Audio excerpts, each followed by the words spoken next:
Hello students, welcome back to my YouTube channel. My name is Sushil and I am going to discuss with you few topics from second chapter 10th class acid, bases and salts. In the previous lecture we have studied that metal oxides are basic in nature. Metal के oxides का nature basic है, धातु oxide क्षारीय होते हैं. Non metal oxides are acidic in nature. Non metal के oxide जो हैं वो अम्लीय होते हैं, अधातु के ऑक्साइड अम्लीय होते हैं, एसिडिक होते हैं. अब जो हमें पढ़ना है वो ये है कि taste and touch of soap, taste and touch of base. Base का टच कैसा है, टेस्ट कैसा है, वो हमें स्टडी करना है. तो बेसिकली बेसिस का जो टेस्ट है वो बिटर होता है, कड़वा, और इनका टच जो है वो सोपी होता है. जो भी बेस हैं उन्हें कभी छूना नहीं चाहिए क्योंकि उनका कोरोसिव एक्शन होता है स्किन के प्रति, वो नुकसान दे सकते हैं. साबुन जैसे चिकने होते हैं, बिटर कड़वे होते हैं. Solubility of basis in water, basis की पानी में सॉल्युबिलिटी कैसी है. सभी बेस पानी में नहीं घुलते, पर जो बेस पानी में घुल पाते हैं उन्हें हम एल्कली कहते हैं, alkali. All basis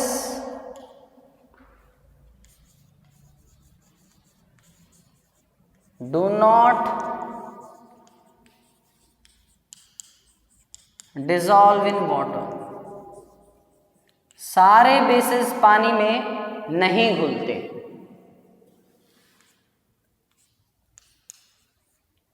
the basis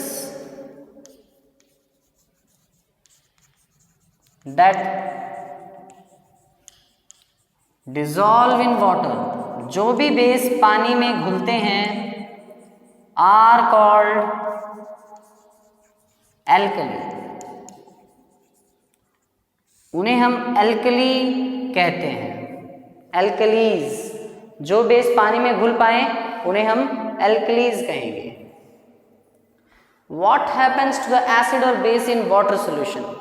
acid या बेस का वाटर सोल्यूशन में क्या होता है हमें पता है, ये बात हम प्रीवियस लेक्चर में कवर कर चुके हैं. All acids release H positive ion in their aqueous solutions. सभी एसिड्स अपने एक्वस सॉल्यूशन में H पॉजिटिव आयन्स रिलीज करते हैं. All bases release OH negative ions. सभी bases OH negative ion release करते हैं इन एक्वस सॉल्यूशंस, अपने aqueous solutions में. अब देखिए HCl एक एसिड है, इसे जब हमने वाटर में मिलाया तो क्या होगा, यहां से H पॉजिटिव रिलीज होगा, जो वाटर में मिलकर बनाएगा H3O positive plus Cl negative. ये है हाइड्रोनियम आयन, इसे हम कहते हैं हाइड्रोनियम आयन. ये हाइड्रोनियम आयन है. H पॉजिटिव जब वाटर में मिलता है तो वो H3O पॉजिटिव बनाता है. एसिड का H पॉजिटिव जब वाटर में मिलता है तो वो क्या बनाता है, H3O पॉजिटिव हाइड्रोनियम आयन बनाता है. सोडियम हाइड्रोक्साइड ये बेस है, कॉस्टिक सोडा भी कहते हैं इसे. ये जब पानी में मिलता है तो ये Na पॉजिटिव एक्वस और साथ में OH नेगेटिव एक्वस रिलीज करता है. सेम केस KOH का भी है, ये भी K पॉजिटिव एक्वस और साथ में OH नेगेटिव एक्वस रिलीज करता है. हमारा अगला टॉपिक है डाइल्यूशन. डाइल्यूशन क्या है, इसी टॉपिक का पार्ट है ये. क्या होता है जब एसिड और बेस को पानी में मिला दिया जाता है. एसिड और बेस को जब हम पानी में मिलाते हैं तो पर यूनिट वॉल्यूम आयंस की कंसंट्रेशन कम हो जाती है प्रति इकाई आयतन। पहले 1 लीटर में अगर 1000 आयंस थे, अब वो ज्यादा वॉल्यूम में भी 1000 ही होंगे, तो पर लीटर में आयंस की जो संख्या है वो कम हो जाएगी। देखिए डाइल्यूशन क्या है, adding water to the acid और base solutions.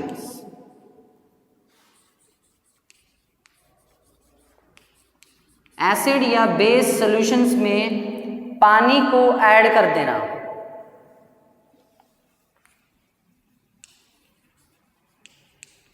which results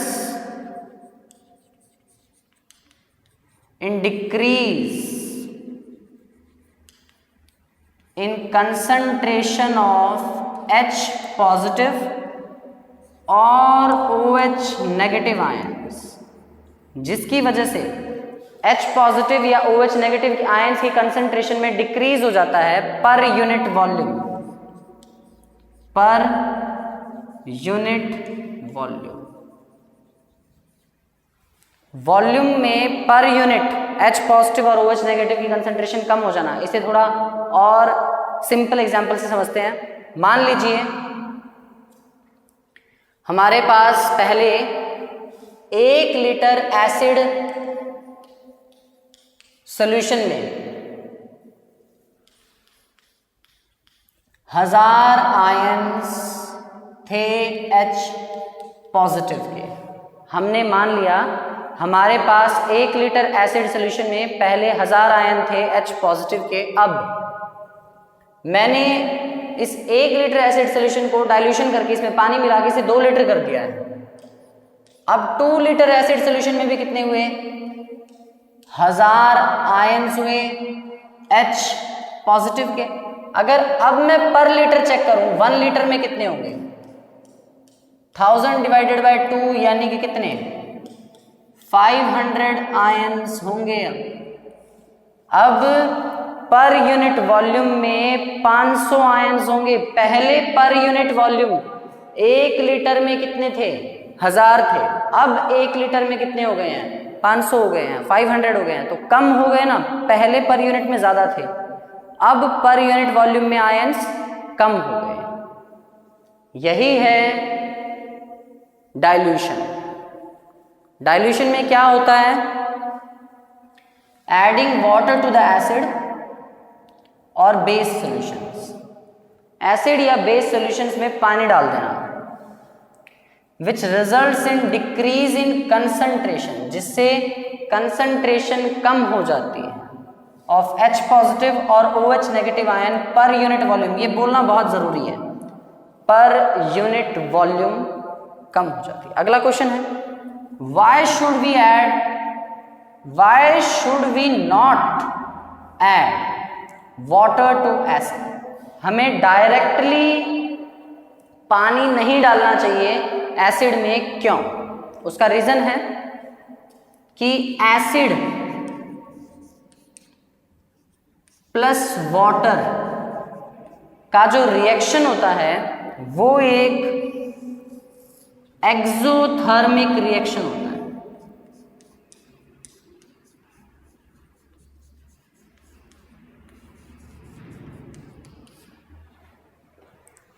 acid plus water का जो रिएक्शन है वो एक एक्सोथर्मिक रिएक्शन है।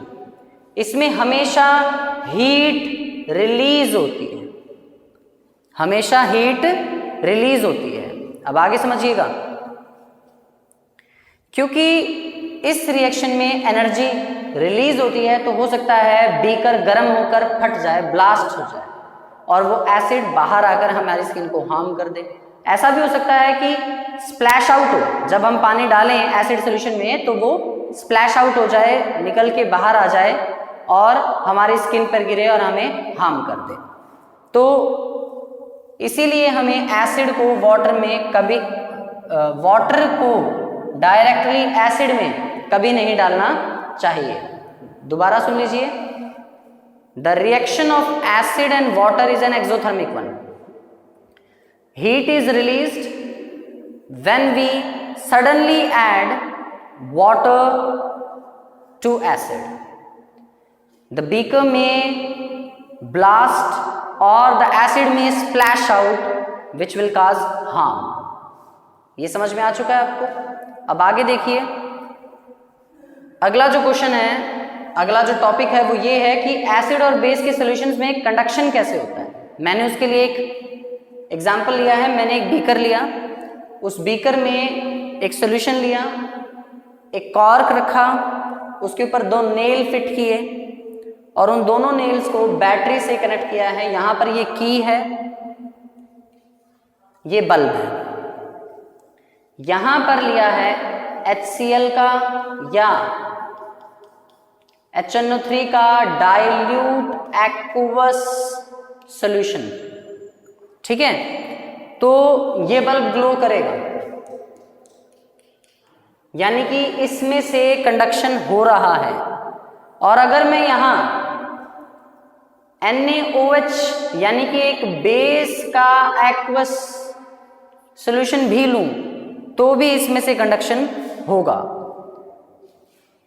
क्योंकि एसिड और बेसेस अपने एक्वस सॉल्यूशन में आयंस प्रोड्यूस करते हैं जिन पर चार्ज है। चार्ज पार्टिकल बनते हैं और flow of charge per unit time he electric current है। अगर चार्ज फ्लो करेगा तो करंट भी फ्लो करेगा। इसीलिए एसिड्स और बेस के सॉल्यूशंस कंडक्टिंग हैं, इनके केस में बल्ब ग्लो करता है। लेकिन अगर मैं यहां पर कुछ ऑर्गेनिक कंपाउंड जैसे कि इथेनॉल C2H5OH, इथेनॉल या ग्लूकोज लूं C6H12O6, ग्लूकोज का सॉल्यूशन लूं तो ये कंडक्शन नहीं करेंगे। ये कंडक्शन नहीं करेंगे। ये कंडक्शन क्यों नहीं करेंगे? रीजन ये है कि ये ऑर्गेनिक कोवलेंट कंपाउंड्स हैं। कोवलेंट कंपाउंड्स, कोवलेंट वर्ड हम डिटेल में आगे पढ़ेंगे। अभी आप बस इतना समझें कि कोवलेंट कंपाउंड वो होते हैं जो आयंस में स्प्लिट नहीं होते, जो आयंस से बने नहीं हैं, जिनके बनाने वाले पार्टिकल्स पर चार्ज नहीं है, जैसे ये पॉजिटिव नेगेटिव, ये उनमें नहीं है। ये कोवलेंट कंपाउंड है, organic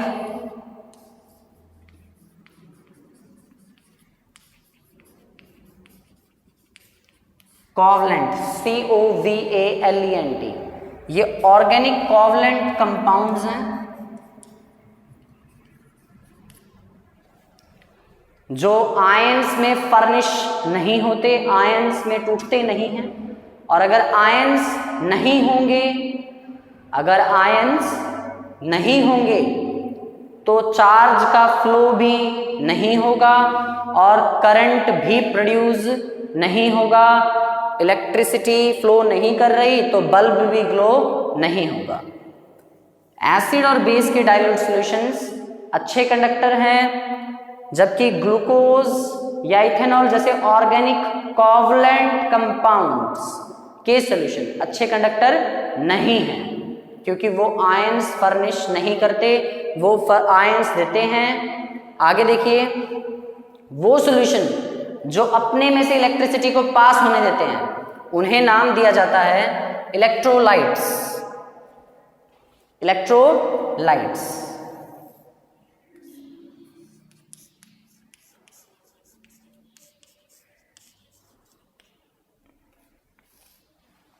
electrolytes, those solutions which allow electricity to pass through them are called electrolytes. हमारे एसिड और बेस के सॉल्यूशंस इलेक्ट्रोलाइट्स हैं, जबकि organic covalent compound ethanol, glucose के सॉल्यूशन नॉन इलेक्ट्रोलाइट्स हैं।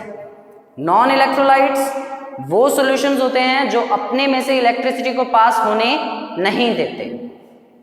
आज हमने क्या पढ़ा? मेटल के ऑक्साइड्स बेसिक होते हैं, नॉन मेटल के ऑक्साइड्स एसिडिक होते हैं। ये प्रीवियस लेक्चर के कुछ इंपॉर्टेंट की पॉइंट्स थे। उसके बाद हमने ये पढ़ा कि बेसिस का जो टच है वो सोपी है, साबुन जैसे चिकने, टेस्ट बिटर कड़वा स्वाद होता है, और स्किन के लिए हार्श होते हैं, नुकसान कर सकते हैं। तो नेवर टेस्ट और टच द बेस। उसके बाद बेसिस की पानी में सॉल्युबिलिटी, सभी बेस पानी में नहीं घुलते, पर जो बेस पानी में घुलते हैं उन्हें हम एल्कलीज कहते हैं, वो एल्कली कहलाते हैं। जब हम एक एसिड या बेस को पानी में डालते हैं तो क्या होता है, एसिड रिलीज करता है H पॉजिटिव एक्वस आयंस और बेस रिलीज करता है OH नेगेटिव एक्वस आयंस। देखिए जरा, जब हमने HCl को पानी में डाला तो यहाँ से H पॉजिटिव रिलीज हुआ, पानी में मिला और H3O पॉजिटिव बना, फिर साथ में Cl नेगेटिव। NaOH को पानी में डाला, Na पॉजिटिव OH नेगेटिव मिला। पानी मिला देना एसिड और बेस सॉल्यूशंस में, जिससे per unit volume H positive या OH नेगेटिव की कंसंट्रेशन कम हो जाए, इसको हम कहेंगे dilution. Adding water to acid or base solutions which results in decrease in concentration of H positive or OH negative ion per unit volume is called dilution. अगला question है कि हमें कभी भी पानी डायरेक्टली एसिड में ऐड नहीं करना चाहिए। क्यों? हमें डायरेक्टली पानी को एसिड में ऐड इसलिए नहीं करना चाहिए क्योंकि पानी और एसिड का जो रिएक्शन है वो एक्सोथर्मिक रिएक्शन है, बहुत ज़्यादा हीट रिलीज होगी, जो बीकर को ब्लास्ट कर सकती है, एसिड स्प्लैश आउट हो सकता है। तो क्या करें डाइल्यूशन के लिए? डाइल्यूशन के लिए पानी में ड्रॉप करके एसिड डालो विद कांस्टेंट स्टरिंग, और उसे कॉन्स्टेंटली स्टर कीजिए, कॉन्स्टेंटली उसे घुमाइए। पानी में ड्रॉप वाइज एसिड डालिए विद कांस्टेंट स्टरिंग, उसको कॉन्स्टेंटली स्टर कीजिएगा। फिर HCl, HNO3, NaOH का सोल्यूशन बहुत ही अच्छे कंडक्टर हैं, उनमें से इलेक्ट्रिसिटी पास हो सकती है, इसलिए उन्हें कहा जाता है इलेक्ट्रोलाइट्स, क्योंकि वो आयंस में टूट सकते हैं और आयंस पर चार्ज होता है और flow of charge he electric current है, तो इसीलिए उनमें से करंट फ्लो हो सकता है। जबकि इथेनॉल या ग्लूकोज का जो सॉल्यूशन है वो अपने में से इलेक्ट्रिसिटी पास होने नहीं देते, क्योंकि वो ऑर्गेनिक कोवलेंट कंपाउंड्स हैं। इसका मतलब वो लिविंग ऑर्गेनिजम्स में मिलने वाले वो कंपाउंड्स हैं जो आयंस में फर्निश नहीं होते, जो आयंस से बने भी नहीं हैं, और अगर वो आयंस में नहीं टूटेंगे तो चार्ज फ्लो नहीं करेगा, और चार्ज फ्लो नहीं करेगा तो इलेक्ट्रिसिटी भी फ्लो नहीं करेगी। इन्हें हम नॉन इलेक्ट्रोलाइट्स कहते हैं। यहाँ एक लाइन लिखी है कि all acids release H positive, ये अर्नियस कंसेप्ट के अकॉर्डिंग है। All bases release OH negative, ये भी अर्नियस कंसेप्ट के अकॉर्डिंग है। एसिड बेस की अलग अलग डेफिनेशन है, 10th में अर्नियस कंसेप्ट है, उसके अकॉर्डिंग मैंने आपको समझाया है। ये था हमारा आज का लेक्चर। आई होप आपको समझ में आया होगा, इसे कवर कीजिए ध्यान से। Thank you for attending my class. Thank you.